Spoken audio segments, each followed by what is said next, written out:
Hello. Welcome to my weekly broadcast where we talk about things that are going on in the world of politics. We call it This Week in Politics.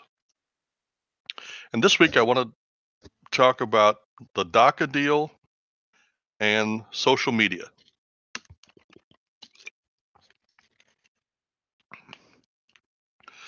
Just to give us a little bit of idea about what's going on with DACA, I want to give you a little bit of background so that you'll understand the significance of this program. Um, Now, it is a program set up by Obama by executive order, which is an overreach. It is highly illegal, but he did it. Um,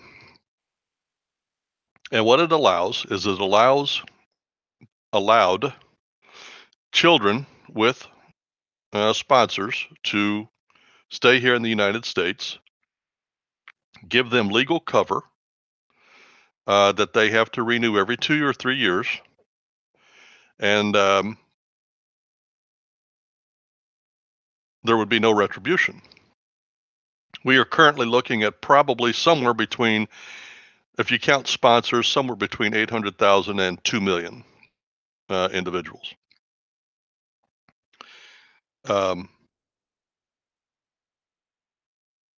Now, the average age, and just so you are not confused, the average age of these dreamers, as they call, I hate that name, like Americans don't have dreams.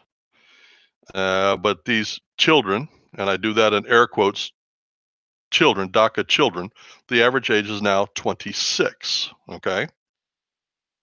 So you do the math. If the average age is 26, so Bummer was in office for 8 years, that means the average age was 18 when they came in. Hardly children, and very capable of making their own choices and own decisions. Much different than what the mainline media and the press is trying to get us to believe. They want us to believe they were babies in clothes, in diapers, and had no decisions, and that their parents did something illegal, and why should they pay? Nothing could be further from the truth. The average age is 26, and that means that the average age when they came in was 18, and in this country, that's considered adult. Fully capable of making your own choices. What happened is they worked the system. And Trump has said enough is enough. Uh, so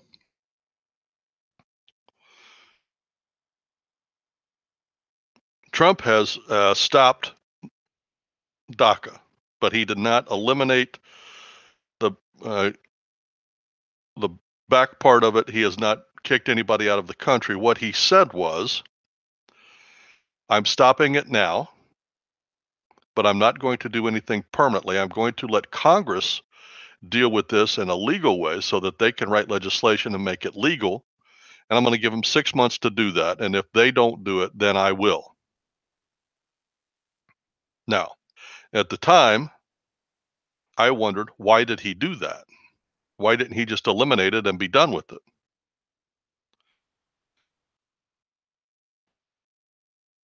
Here I am 4 months down the road, and I understand perfectly why he did that. It was a beautiful stroke.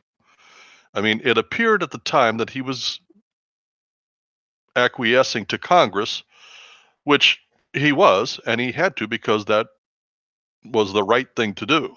But he could just as easily have just eliminated um, the program and been done with it and kicked him out of the country and moved on. But he didn't, and here's why. Putting it back in Congress, he knew that the Democrats wanted this to be legal. So he set them down and said, we'll do whatever it is you want to do, but any agreement has to include, and he gave them a list of 4 or 5 things. So that is where we basically came to. He did it as a negotiating tool, not as a policy tool. And when you look at it from that way, it was a masterful stroke. He took something that he could very easily have done turned it into a negotiating tool to where no matter how it worked out, either he was going to look good or the Democrats are going to look bad.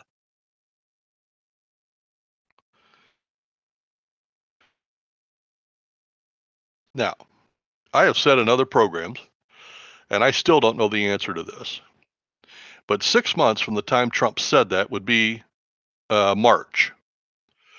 Mitch McConnell, who is the Senate Majority Leader, has told everybody that he wants a vote on this by January 31st. I don't understand why. I don't understand what the rush is. Why don't they just do exactly what Trump said? Negotiate it in quiet between now and March, and then bring it up, whatever you get, and see what the president does. I think the idea that Mitch McConnell had was, if I put a false rush on it, they will be under more pressure to acquiesce. I disagree. I think all that did is made them dig their heels in. Trump already had them on the hook. You know, it's like landing a fish and getting a hook set and then throwing another hook out there to try to get the same fish. It was silly. Trump had him hooked. All Mitch McConnell has to do is be patient, and the plot will work. Now, why did Trump need this negotiating tool? Well, there are several things that we want for immigration, and he was hoping to use this to get at least part of what we want, and then use the budget negotiation to get the rest. He put a wish list together, and it included financing for the wall, E-Verify, getting rid of chain migration, getting rid of lottery migration, lottery immigration. And he put all these things together and said, now this is what has to be there, knowing he wasn't going to get it all, but hoping they would come back with something. So when he called everybody together, told them what was in there, the negotiations at that point officially started. And that was the end of last week. Now, when they started a couple of weeks ago when Trump took all the Republican leaders down to Camp David, and they spent a weekend, I think, working out their strategy for legislation for the year and working out strategy to get what they wanted in the DACA. Now, remember, Trump holds the final card on DACA. No matter what the Congress does, all he has to do is veto it and then do what he could have done originally, just eliminate it by executive order and order the DACA kids out. It's very easy. So he holds the final card. The Democrats can either negotiate or lose. That's their only options. There's no way they walk away from this as a winner. If they negotiate, they look like they've lost to their base. They look like they lost no matter what they gain because they're dealing with Trump. If they lose, they look bad to the base because they got nothing. They had a chance and they got nothing. No matter what they do, they lose. And that's beautiful. Trump backed them beautifully into the corner and they fell for it. Now, the next step that Trump did, again, was a masterful stroke. He brought the Democratic leaders and the Republican leaders together and held a televised negotiation for over an hour. And in there, they talked about all of the things that were going to happen. And Trump's base on that day was very, very angry with him because as they televised it, everybody kept saying he was too conciliatory. At one point, he said, "I'll sign whatever it is you send me." And the base just went crazy because we know that this will be our last stand to get what we need for illegal immigration. I mean, we still have the budget and we can still do it legislatively, but until they get rid of that stupid rule of 60 votes, we're going to be kind of behind the 8 ball. So the base went crazy. And everybody started asking, is Trump selling out just to make a deal? Is he falling in love with, um, wanting to get the praise and recognition from the East uh, elites out there? And by elites, I don't mean they are above. I mean, they think they are above the rest of the world. They are self-elitist. But it was all televised. And again, when you look at it from the standpoint of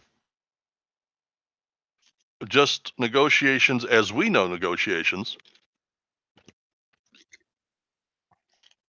it appeared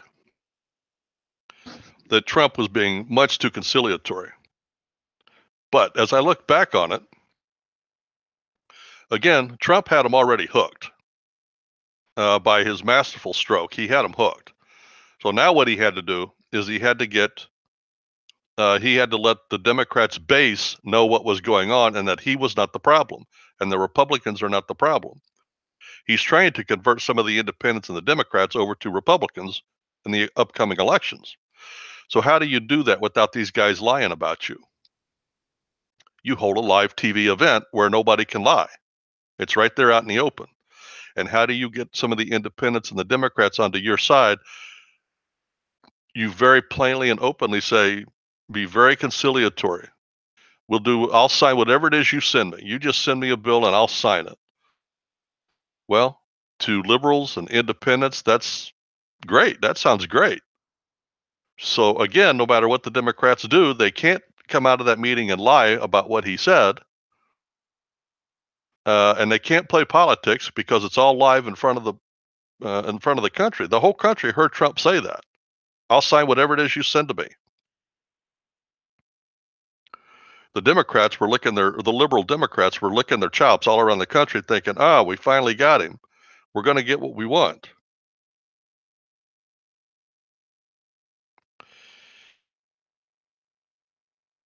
But if you go back and you look at that televised thing, Trump was very insistent on 2 or 3 different occasions where he said, no matter what bill you send me, I'll sign, but any bill you send me has to include the following: financing for the wall, E-Verify, the end of chain migration, the end of the lottery immigration. And if you have those things in the bill, I'll sign whatever it is you send to me. Now, so that takes us up to Wednesday of this last week. I believe it was Tuesday or Wednesday when they had that. And before I go over what the Democrats countered with, I would like to say something here that I want everybody to understand. When you hear senators say it takes 60 votes to pass it, I want you to understand that is not in the Constitution. That's not what it says. That was a self-imposed rule that the Senate put on themselves so that one party couldn't run over the other. That was back when politicians had ethics and morals and the good of the country at heart, so that we didn't have to be hardline Republicans and hardline Democrats. We could be people of the country working together, and a bare majority did that. But then, when back when the Democrats ran the table, they decided that they wanted to make a 60 vote majority so that they could control it, because they had a huge majority for several decades. And so they put the 60 vote rule in there. Now, there are some exceptions to that 60 vote rule. One of them is when it comes to the budget. That takes just a majority, which is how Trump beat the Democrats a month ago, was through the budget. And on individual pieces of legislation or things, they can vote an end to cloture. And they have been doing that rather consistently for judges. But all it would take is a vote in the House or a vote in the Senate to eliminate the 60 vote rule, and we could start instantly getting our agenda through. But Bitch McConnell refuses to do that. I have no idea. Well, that's not true. I do have an idea. It is obvious to me that Bitch McConnell is not a true Republican. He is a rhino. He is an establishment politician, and he does not have the good of the country. He has the good of his establishment at heart here. If he truly had the will of the American people at him, he would be pushing these judges through much quicker than he is. He would eliminate this 60 vote rule. He would vote the end of cloture much quicker than he has. And we would start getting the Republican agenda through. You know, Obama had no compunction at all about doing that, and that's how we got stuck with a lot of that stupid stuff that he did. So we need to get rid of that. And if you would, so what can we do? Well, you can contact the people in Congress and say, hey, let's get rid of this stupid self-imposed rule of 60 votes and make it a majority. That's how it's set up in the Constitution, and that's what needs to happen. So I've taken us up through Wednesday of this week. I believe it was Wednesday. So Thursday comes and the Democrats meet with Trump. The Republican and Democratic leaders again meet with Trump, and they tell the world that they're coming in with a counter agreement, a counter proposal for Trump. This counter proposal was nothing but a joke. It was a slap in the face. It was a way of telling Trump, I'm not dealing with you. You gave us what you wanted, and here's what we want, and that's where we are, and showing absolutely no conciliatory effort at all. I mean, if you really want to negotiate, you give a little bit and you take a little bit. And Trump would have done that. But the Democrats countered with there was a false DACA agreement. They increased chain migration, which was the opposite. Nothing was mentioned about the wall. And they kept the lottery immigration. These are exactly the opposite of what Trump said. Now, had they come back and said, we'll give up the chain migration, but we want to keep the lottery immigration, or we'll give up the lottery and we'll dial back this, or we keep both of these and we'll give you complete financing for the wall. Had they made some type of reasonable, at least a negotiating place where we can start from, that would have been something, but they didn't. They came back with a complete slap in the face. So then the furor came in because now here's what the Democrats did. They had a closed door meeting with Trump and the Republican leaders. Then they came out, and to take the people's attention off of their phony DACA agreement, they lied about Trump and made and this was a concerted effort. It had to be. The Democrats and Dick Durbin, that jerk from my state, Illinois, which, by the way, I ran the last time he ran. I pushed all I could of a dump Durbin campaign, and I'm going to do that again. In fact, I may do another program here pretty quick. But they came out and they lied about Trump and said that he made disparaging remarks about some countries that are black, and I don't remember which ones. Haiti, Africa. Who knows? Who cares? It was a lie. Trump came out and said it was a lie. But here's what Trump said. He said the meeting was frank and the language was harsh, but I never said disparaging remarks about anybody's race or creed or anything. He was talking about the country itself, and the word that everybody kept throwing around was he called the country a shithole. I'm sorry, if you've ever seen pictures of Haiti or been to Haiti, it is a shithole. And if you don't think it is, somebody I saw online, somebody said, okay, if Trump gives you a one-way ticket to Haiti for a vacation, all expenses paid for a month, would you go? No, no American's going to go there. Why aren't they? Because it's a shithole. He's telling the truth. It has nothing to do with the people. It has nothing to do with the race. It has to do with the government. And the governments and the countries that he's talking about are all run by socialists. That is just the common outcome of socialism. Go to any socialist country and you will see that that's what happens.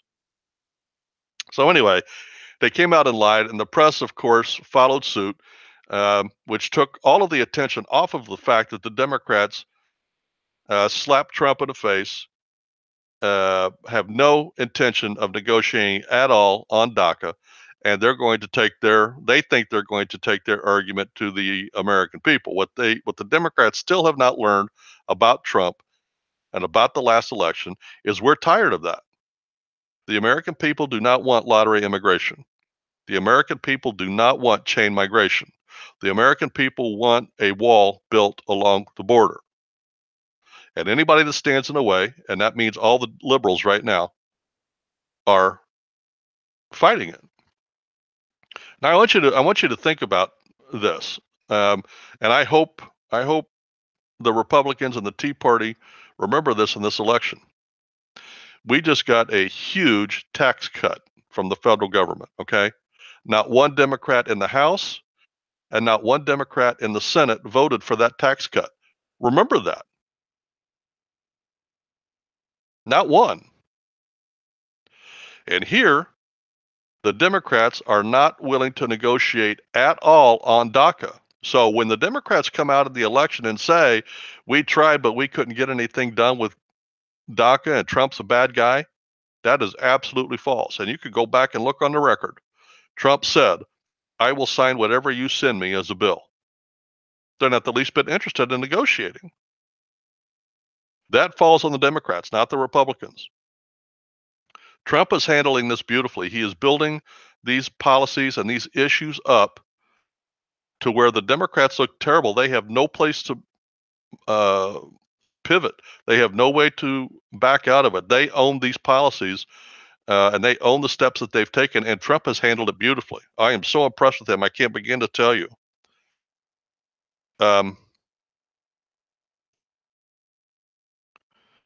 Now, Dick, another thing that Dick Durbin said, and this shows perfectly why we got rid of Obama. Durbin doesn't get it. He said when they were in the meeting and Trump used the term chain migration, Dick Durbin said, do you know that Black Americans think that their migration to this country was in chains, and when you use the term chain migrations, that's a racial slur? That's the dumbest thing I've ever heard, but that's the reason we got rid of Obama. Trying to be the PC police, trying to manipulate arguments based on a person's speech or words that have no meaning at all except in the liberal lexicon. And for those of you that don't know, chain migration is meant by this. You have one person that is here legally, okay? And then the familial chain, the family chain, is brought in legally with no vetting. And here's what I mean by the family chain. The mom, the dad, the aunt, the uncle, the grandma, the grandpa, any kids, the cousins, the aunts, the uncles, the brothers and sisters. Can you see that? So with one person, the chain, and they gave an average number. For Mexicans, it was 6, and for Africans, it was 3, I think. So for each one that they bring in, so let's say the Mexicans brought in 800,000 DACA kids, okay? If the average is 6, that means an additional 4,800,000 people were brought into this country based on that original 800,000.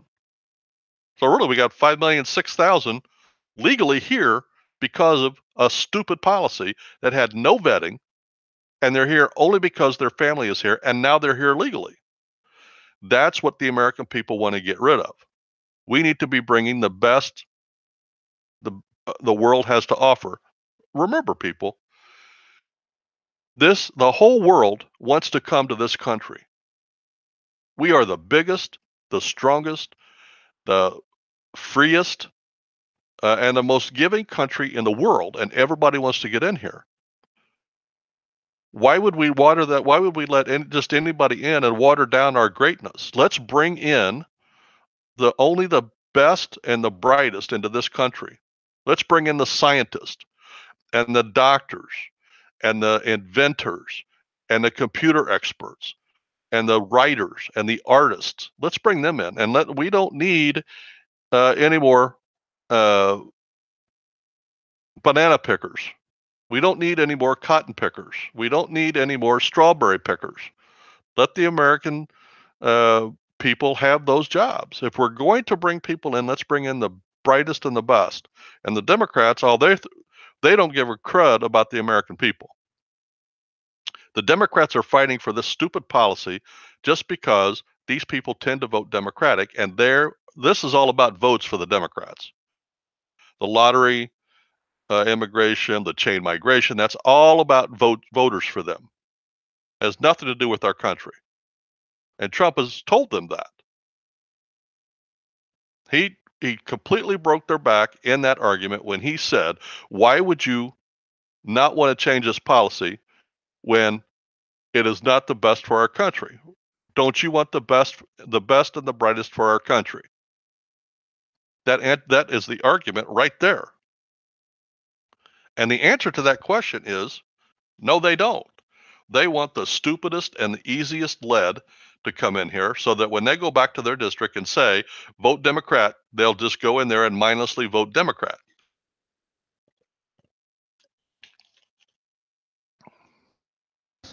Where we as Americans and we as Republicans know, we want the biggest and the best, because when the country prospers and we do better, then the country does better. And when the country does better, we all do better, Republicans and Democrats. Now, that ends what I wanted to talk. Oh, wait a minute. So this morning, today is Sunday, Trump gets on Twitter and says, it looks like DACA is dead. The Democrats don't want it. I agree with him 100%. The Democrats want it on their terms, and they are not willing to negotiate. So if you're an independent or a Democrat, I want you to remember two things when the elections come up. The Democrats are not interested in what's the best for our country. They're not interested in bringing in the best and the brightest into this country. And not one Democrat, not one in the House or the Senate, voted for the tax cut.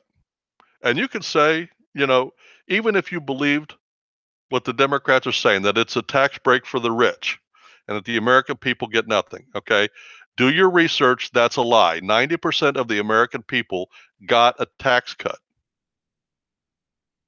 Yes, the American business got a tax cut, but when was the last time that a poor person gave you a job? These people are lying to the American people, and it's all about votes. Everything they do is about votes. Everything Trump is doing is about country. And that's the basic difference. Remember that when election time comes. So that's all I wanted to talk about on the DACA. Now let's talk about the social media. Now, I have had, for the last year, I have had very strong feelings, specifically aimed at Facebook. But as I look into this more and more, it is obvious to me that Facebook, Google, and Twitter are all in this together. I've done several programs on it. If you want to go look at the Right Wing Reverend, which is where there's like 4 or 5 years worth of programs over there. There's a program over there called Hitler is Alive and Well at Facebook. And there's several other programs over there. But before I go on, I want to say this. I just want to let you know that this program and all the programs that we do are all sponsored and produced by the Prayer Box Ministry. Go over to our webpage at prayerboxministry.org and take a look at what we do. That has been designed as an interactive website. You can watch videos. You can listen to our programs that are being streamed from over there. You can have somebody read the Bible to you chapter by chapter. You can join a prayer group. There's a lot to do over there. Go over there and check us out. That's at prayerboxministry.org. That's org.org. Okay. Social media. So, before this last election, Mark Zuckerberg had been asked about what they are calling fake news, which I will prove to you is a straw man argument being used to control free speech. And up until the election, Mark Zuckerberg said, that is not our responsibility to be the PC police. This is a social website, and people should have the right to and freedom to discuss as they choose. I agree with that. Then the election happened. Now, keep in mind that Zuckerberg is a left-wing, ultra-liberal Democrat. His calculation, again, had nothing to do with people. He doesn't give two rats about me and you, and specifically anybody to the right of the political spectrum. He absolutely despises us and wants us to go away. However, in his original analysis, he believed that the Democrats and Hillary Clinton was going to win, and they wanted all of the left-wing stories out there that they could get out there to help Hillary win. So he wasn't going to control it. And since Facebook is now a publicly traded company, he was not willing to take the risk of alienating any of his people or any of his money coming in, because he has to answer to shareholders. So he took a neutral seat. Now, had Hillary won, none of this would have happened. None of what has happened since then would have happened. But here's what happened. Hillary lost.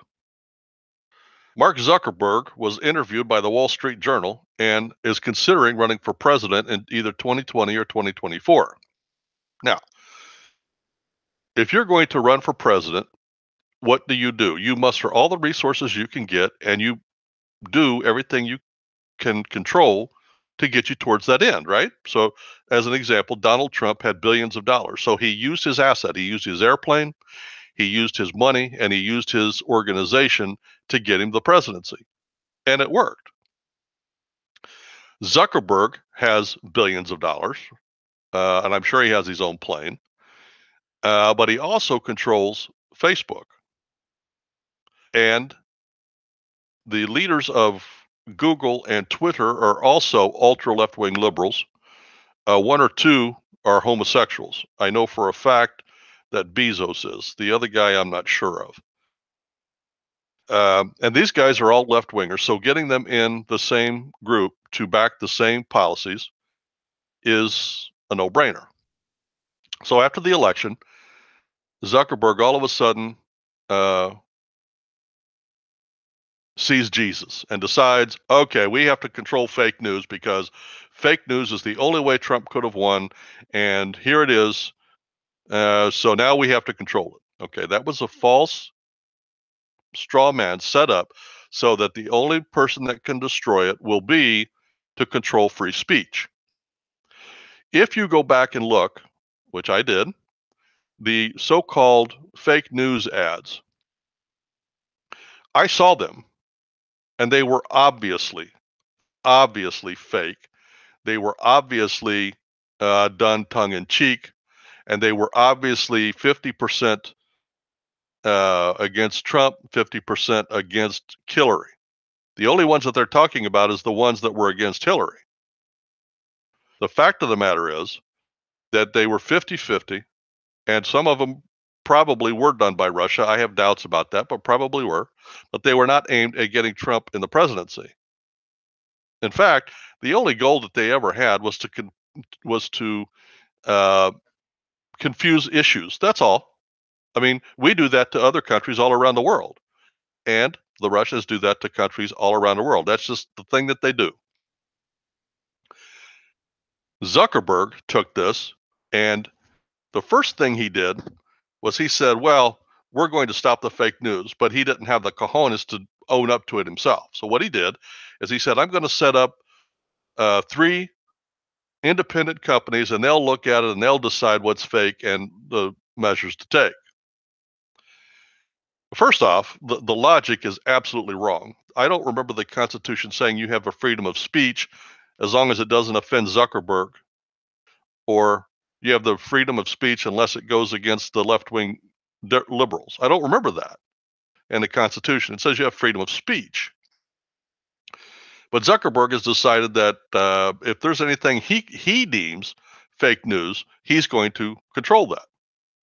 The government jumped in, the liberal government jumped in and demanded that they control fake news. Again, that's a term that who decides what's fake news? As an example, if you're a right winger, what do you consider fake news? Anything that the left has to say about Trump is probably fake news. So if the left wing is in charge, what are you going to call fake news? Anything that's said against the liberals or Clinton is going to be considered fake news, right? That just makes logical sense. But he didn't want to own it, so he got 3 independent companies. These 3 independent companies are all left wingers. So they all are in the same bed together, and who's going to lose? The left wingers. Now,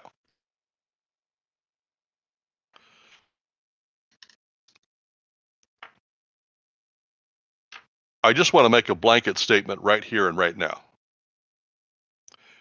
If you are a Christian, if you are a Republican, if you are a right winger, if you are a Tea Party, you have no free speech on social media. And I can give you an example. This goes back 2 years. I did a program with the right wing reverend, and the name of it was Marriage ... It Ain't. And that program talked about homosexual marriage and God's definition of marriage, and what Obama was getting called marriage, and what the Supreme Court ended up saying was marriage. And my answer to the Supreme Court was marriage, it ain't. That program was never heard by anybody. It was completely, and what was the term that Twitter used this week? It was shadow banned. I was shadow banned. I didn't know it had a name back then, but nobody told me that you couldn't see it. Nobody told me that they had isolated that program so that nobody could see it or watch it or listen to it. But that's what happened. Nobody saw that content. Not one person. I was shadow banned. Now, there is a right-wing company, and I don't remember which one it was, on the internet that did undercover taping this week with several Twitter executives and ex-executives or ex-employees. And they were undercover. And it's a thing. Everybody in Twitter knows there's a thing called shadow banning. And they did these interviews secretly and individually. And they all said the same thing. If whoever's in charge doesn't like it, the whole thing is taken down. They're banned. Nobody sees it, but they are not told they are banned. So as an example, if I did a video and Bezos or whoever doesn't like it, they don't contact me and say, hey, your program is offensive and we're not going to let anybody see that, or we're going to pull it off, or you're in Facebook jail. Nobody's going to say that. All they're going to do is they're going to cut off any access to anybody anywhere to see that program, and I'll never know. That is not only wrong, that is insidious. That is worse than Hitler. At least Hitler had the cojones to say he's going to ban certain things and he's going to burn books and he's going to do this and do that. At least he owned it. This is insidious. And Twitter did that. Now, this week there was an article in the Wall Street Journal that I'm going to go over, and it concentrates on Facebook.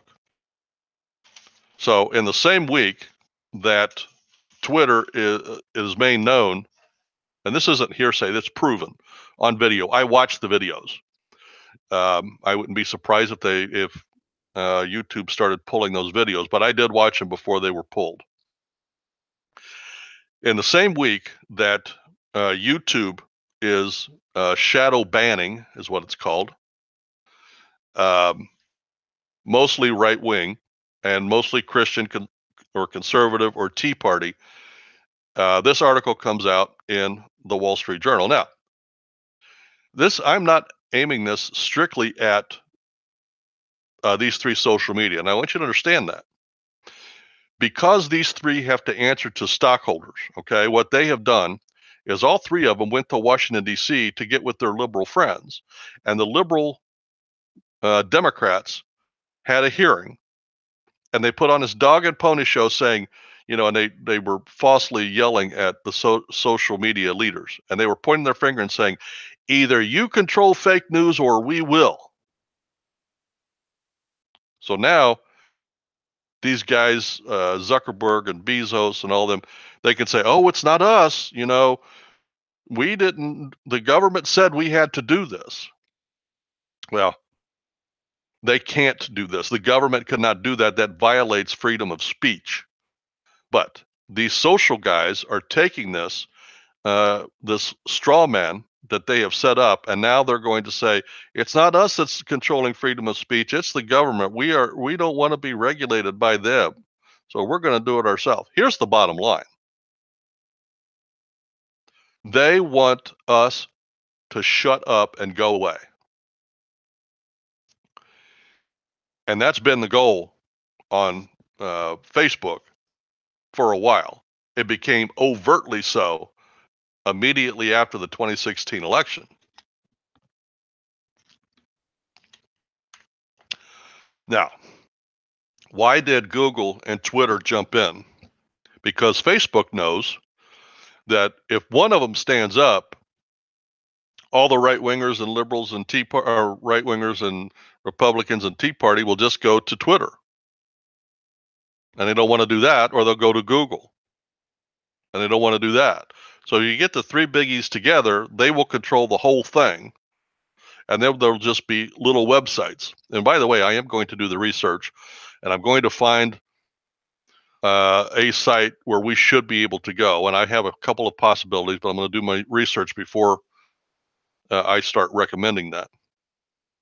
But the goal here is to shut us up and for us to go away.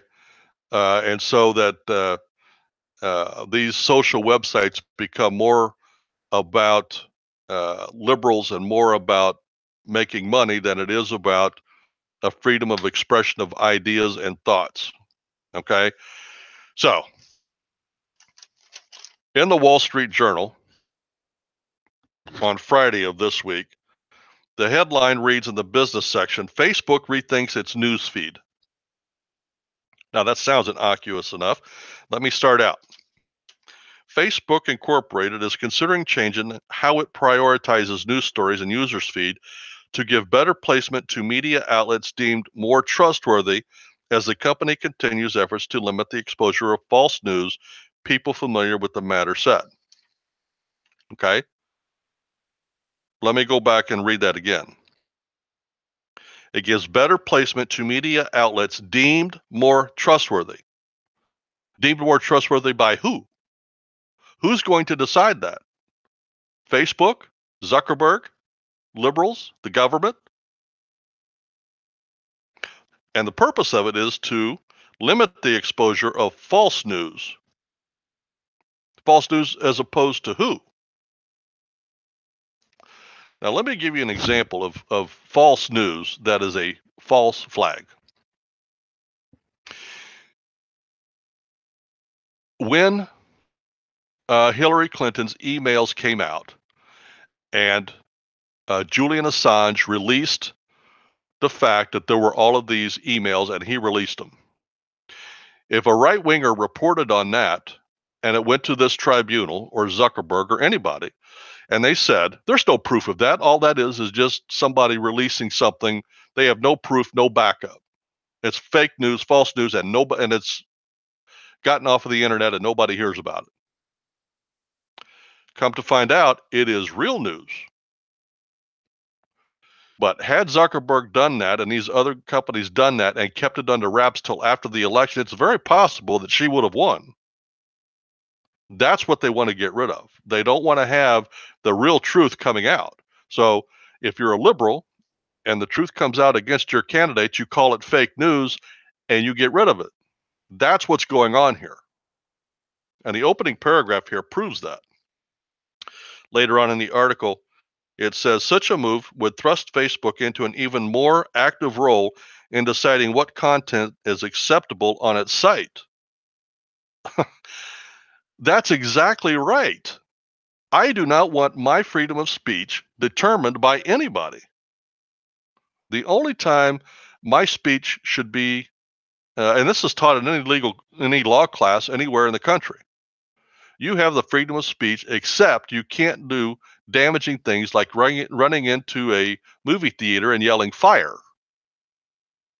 You can't do that. That's not considered freedom of speech. That's considered deadly. You can't do that. But everything else, no matter what the PC police or the liberals or the conservatives or the Tea Party or the independents or the communists think, no matter what any of them think, I have the right to say what I want to say. And I should not have to jump through all of these hoops to get my message out. Later in the article, it says, the shift in news prioritization would be Facebook's most aggressive attempt so far to rein in false news, again, as determined by the left wing and Zuckerberg. Chief Executive Mark Zuckerberg has sought to keep the site from taking an editorial responsibility, saying repeatedly that Facebook wants to minimize the spread of fake news on its platform without becoming the arbiters of truth. Now, that phrase, the arbiters of truth, is a phrase that Zuckerberg coined back before the election. And he said it was not Facebook's responsibility to be the arbiters of truth. And I agree, it is not. Even if fake news is put out there, even if it's done on a massive scale, it is up to the American people to decide if that's true or not. It is not up to Zuckerberg. It is not up to the federal government. And our Constitution spells that out very plainly. Just because we use an electronic digital method now as opposed to a town hall meeting of 100 years ago or writing 200 years ago, it is all considered speech. And free speech means free speech. It does not mean free speech as long as it doesn't offend the liberals or Zuckerberg. This, I'll do that in my sum up. The company already has partnered with outside fact checkers. Now and remember I told you that they got these 3 independents to come in. Listen to who these are. PolitiFact and Snopes, to mark completely false stories. So he's putting it on these 2 companies. Do your research. Go to their websites. The name of them is PolitiFact and Snopes, SNOPES, and PolitiFact, POLITIFACT, all one word. Go check out their website. These are ultra liberal, and let me read it again. The company Facebook has already partnered with outside fact checkers like PolitiFact and Snopes to mark completely false stories. I don't want false stories marked. I don't want that responsibility given to anybody but to me. I want to decide what's fake and what's not. I want to decide what's good and bad and right and wrong, and I want that decided for me. And it has launched features such as related articles that prod readers to think twice before sharing a story. Again, not their responsibility.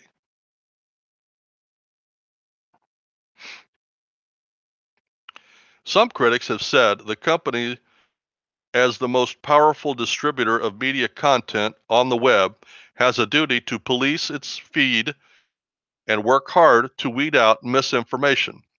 Okay, who says that? I don't say that.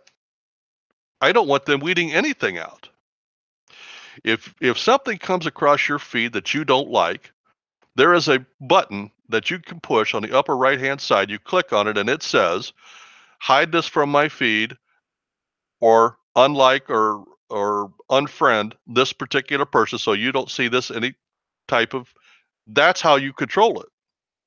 You don't have somebody else deciding that for you. You have the power to do that already.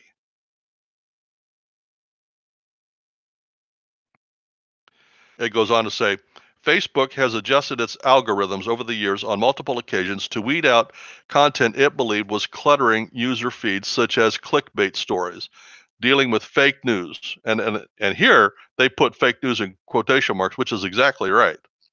Stories that are outright hoaxes, conspiracy theories, or that include demonstrably false information has proved trickier. Okay. Every time Hillary Clinton got caught doing something dirty, what was her go-to phrase? This is just part of the right-wing conspiracy theory against me. And lo and behold, what shows up in this article as justification for controlling speech: conspiracy theories, outright hoaxes, and false information. And the press is going along with this.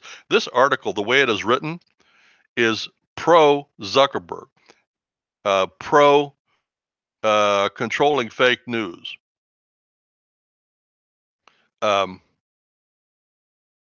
Anyway, late last year, executives from Facebook, Twitter, and Google were called before Congress. I told you that, but I don't believe that's what happened. I believe they secretly contacted Congress to call a hearing to pull them to Washington.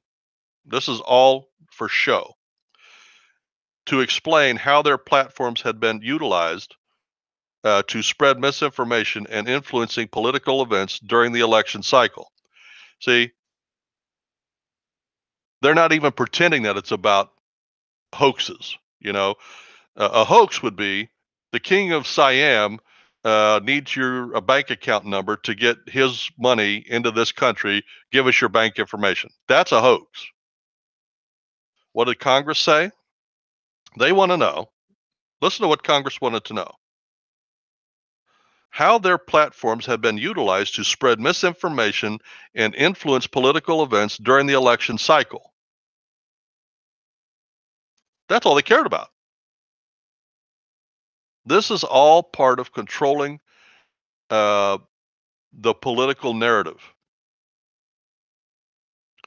I'm sitting here trying to think of that word. There's a word where all of the information that you hear is controlled. Propaganda. Propaganda is a good word. If somebody does not step in and halt this, all you're going to get on the internet is going to be left-wing liberal drivel. It'll have nothing to do with the interaction of ideas, the sharing of thoughts or opinions. You know, everybody's entitled to their opinion, whether it has fake news or not. This is a social website. This is not a news site. Facebook is a social site. When people talk, sometimes people say facts and some people don't. And when you have those conversations, that's up to you to decide. You don't have somebody standing on the sideline saying, oops, he just lied. That's wrong. End that conversation. You're done. Just because it's done digitally and you can does not mean you should control. As an example, just because if you're the mayor of New York City, just because you can make a hamburger company not supersize things does not mean you should. That is overreach. That is wrong. Just because you believe that people are fat because of that does not mean you should legislate that. The people that buy that should make that determination, not you. And it's the same with the news feed. If you don't like what's coming across your news feed, all you have to do is click in the upper right-hand corner of that particular part of your news feed and hit hide this from me and unfriend or unlike the page that it came from so that I don't have to see that anymore.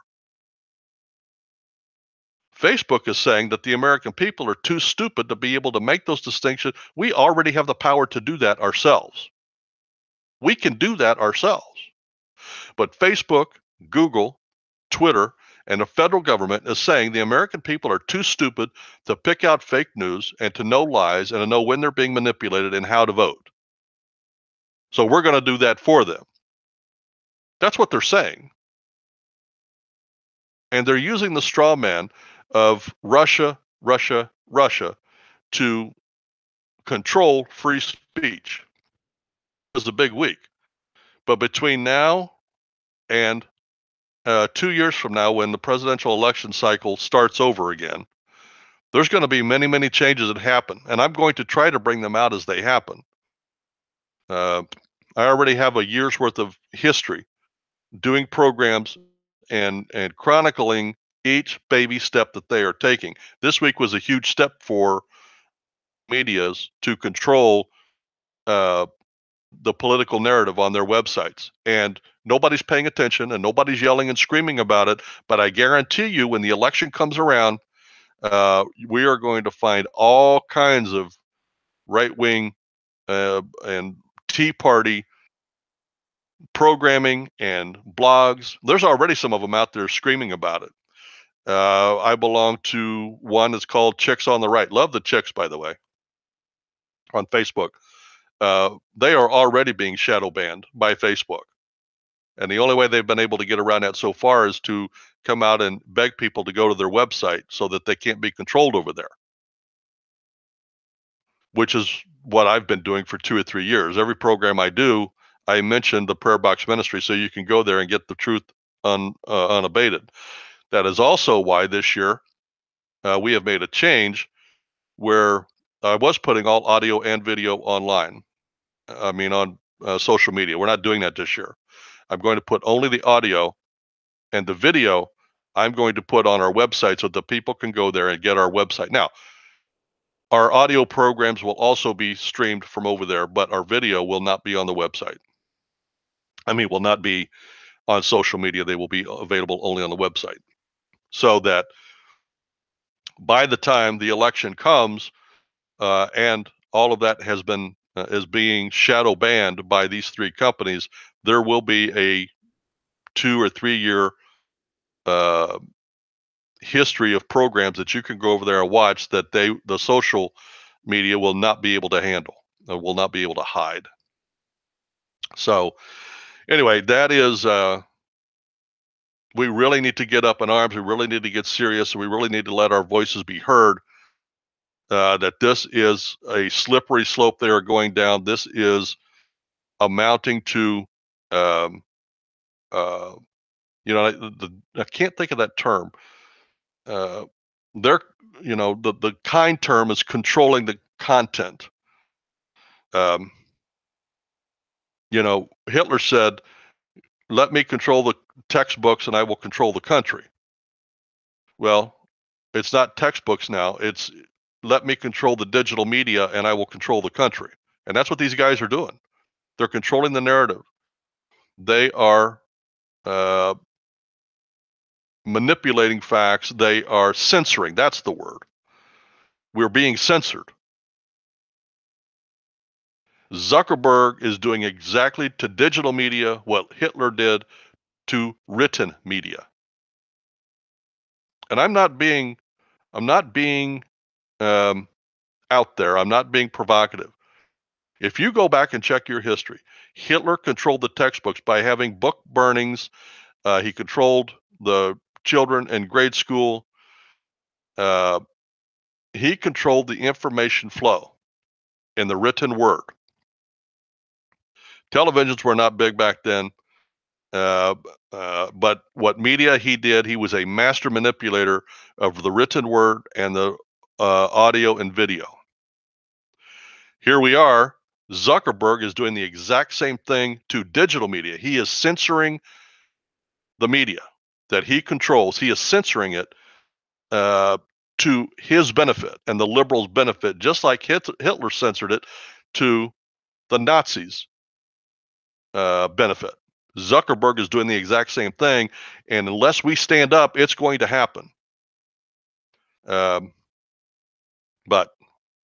anyway, that's about all I wanted to say. That pretty much concludes the program. I do want to say one more time about the Prayer Box Ministry. That website has been up and running for quite a few years. It was designed right from the beginning to be an interactive website. You can go over there and watch videos, listen to our programs being streamed, read some blogs, join a prayer group. There's a lot to do over there. There's a lot of content. Go over there and check it out. It's prayerboxministry.org. That's org.org. Well, that's about all I wanted to say.